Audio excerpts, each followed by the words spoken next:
Hello everyone, this is Raphael Ray.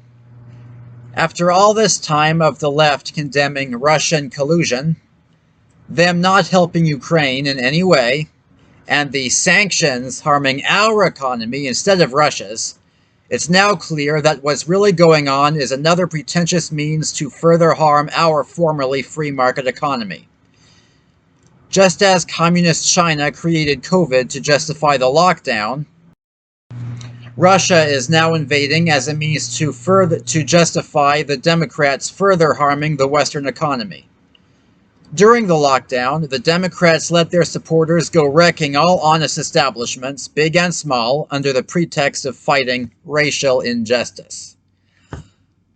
Lie after lie, they do everything they can to wreck America. So at this point, it's perfectly clear that as part of what some on the right call the Great Reset, and what Biden called the Great Reset, as I recall, this is all a way of basically dismantling and decaying all free and legitimate capitalist society.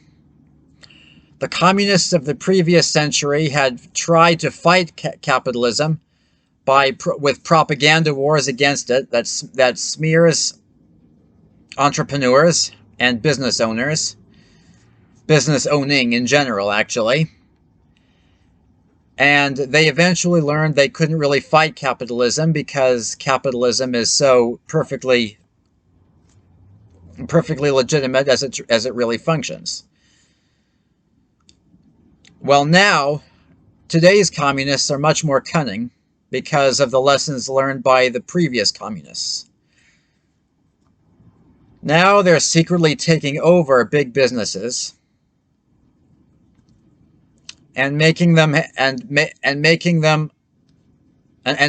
a whole new type of propaganda war against goodness and integrity with similar smearing techniques.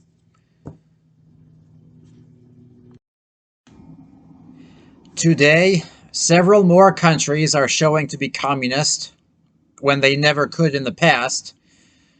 Now that they have much greater technological abilities and much more cunning propaganda techniques, as I said before. They are able to do this more easily today now that they have established several unfounded narratives, which had been already set by works of fiction and false news stories. But basically how leftists twist news stories into false lies. That's the best way I can put it. My mind is a lot sharper, but I can't really do myself justice with words so well, but I am doing the best I can. I'm Raphael Ray, keeping honesty alive in a world that wants it dead.